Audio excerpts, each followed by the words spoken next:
নির্বাচন ঘনিয়ে এলেই নতুন নতুন জোট গঠনের প্রক্রিয়া দেখা যায় দেশের রাজনীতিতে। একইভাবে ত্রয়োদশ জাতীয় নির্বাচনের সময় ঘোষণার পর থেকেই জোট নিয়ে শুরু হয় নানান গুঞ্জন। নতুন রাজনৈতিক দল এনসিপি কার সাথে জোট করছে তা নিয়ে জনসাধারণের মাঝেও দেখা দেয় কৌতূহল। গুঞ্জন ওঠে কখনো জামাত ইসলামের সাথে, আবার কখনো বিএনপির সাথে জোট করছে নতুন এই দলটি। শেষ পর্যন্ত দলটির নেতারা জানিয়েছেন নিজেরাই গঠন করছেন নতুন জোট। এ পর্যায়ে এনসিপির সাথে জোট গঠনের কোন কোন রাজনৈতিক দল আগ্রহ দেখিয়েছে তা নিয়ে বিস্তারিত জানাচ্ছেন সাদিয়া সিদ্দিকা। বিএনপি ও জামায়াতের ছত্রছায়ায় না থেকে নতুন রাজনৈতিক শক্তি হওয়ার চেষ্টায় এনসিপি, তাই নির্বাচনকে সামনে রেখে এনসিপির নেতৃত্বে জোট গঠনের প্রক্রিয়া শুরু করেছে দলটি।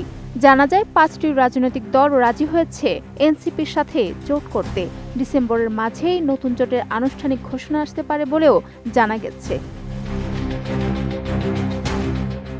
যদিও জোট গঠন আসন্ন নির্বাচনের আগে সম্পন্ন হবে, তবে এর মূল লক্ষ্য দীর্ঘমেয়াদে জুলাই সনদের আকাঙ্ক্ষা বাস্তবায়ন, রাষ্ট্র পরিচালনা কাঠামোগত সংস্কার আনা এবং প্রয়োজনীয় সময়ে একটি কার্যকর প্রেসার গ্রুপ হিসেবে কাজ করা। পাশাপাশি জাতীয় নির্বাচনেও দলগুলো জোটবদ্ধভাবে অংশ নেওয়ার পরিকল্পনা করছে। জোট গঠনের অংশ হিসেবে এখন পর্যন্ত যে 5টি দল ও সংগঠন এক হয়েছে তাদের মধ্যে রয়েছে জাতীয় নাগরিক পার্টি এনসিপি, আমার বাংলাদেশ, রাষ্ট্র সংস্কার আন্দোলন এবং ইউনাইটেড পিপলস বাংলাদেশ। এছাড়া গণতন্ত্র মঞ্চের আরেকটি দলও ইতোমধ্যে জোটে যুক্ত হওয়ার বিষয়ে সম্মত হয়েছে। পাশাপাশি গণ অধিকার পরিষদ সহ আরও বেশ কয়েকটি দলের সঙ্গে আলোচনা চলমান রয়েছে। বর্তমানে মোটা দাগে 5টি দল ও সংগঠন এই তৃতীয় রাজনৈতিক শক্তির মূল কাঠামো গঠন করছে। নোভা এলইডি টিভি, ঝকঝকে ছবি, নিখুঁত শব্দ, 5 বছরের ওয়ারেন্টি। নোভা মানি সঠিক মান, নিশ্চিত সেবা।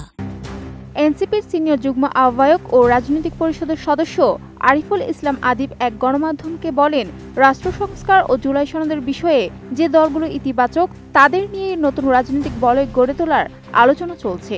জোটটি সফলভাবে গঠিত হলে তা দীর্ঘমেয়াদে রাষ্ট্রের শাসনতান্ত্রিক সংস্কার নিশ্চিত করার লক্ষ্যেই কাজ করবে। যদিও গত অক্টোবরে এক দফা জোট গঠনের আলোচনা হয়েছিল, তা বিভিন্ন কারণে স্থগিত হয়ে যায়। তবুও আপ বাংলাদেশ, এবি পার্টি ও রাষ্ট্র সংস্কার আন্দোলন যৌথভাবে জুলাই গণঅভ্যুত্থানের আকাঙ্ক্ষা ও অঙ্গীকার বাস্তবায়নে বেশ কয়েকটি কর্মসূচি পালন করেছে। চলতি মাসের 5 তারিখ রাজধানীর পল্টনে বাংলাদেশ রাষ্ট্র সংস্কার আন্দোলনের কেন্দ্রীয় কার্যালয়ে অনুষ্ঠিত জরুরি সভায় 6টি দল অংশ নেয়। সেখানে শুধু আসন্ন জাতীয় নির্বাচনই নয়, জুলাই সনদের বাস্তবায়নকে প্রধান লক্ষ্য হিসেবে গুরুত্ব দেওয়া হয়। সর্বশেষ ফেনীতে এবি পার্টির চেয়ারম্যান মুজিবুর রহমান মঞ্জু জানান, ত্রয়োদশ জাতীয় সংসদ নির্বাচনকে সামনে রেখে আগামী কয়েকদিনের মধ্যেই নতুন জোট ঘোষণার প্রস্তুতি চূড়ান্ত হয়েছে। জুলাই গণঅভ্যুত্থানে যেসব দল সক্রিয় ভূমিকা রেখেছে তাদের নিয়ে জোটটি গঠিত হবে। Sadia Siddika, ATN news.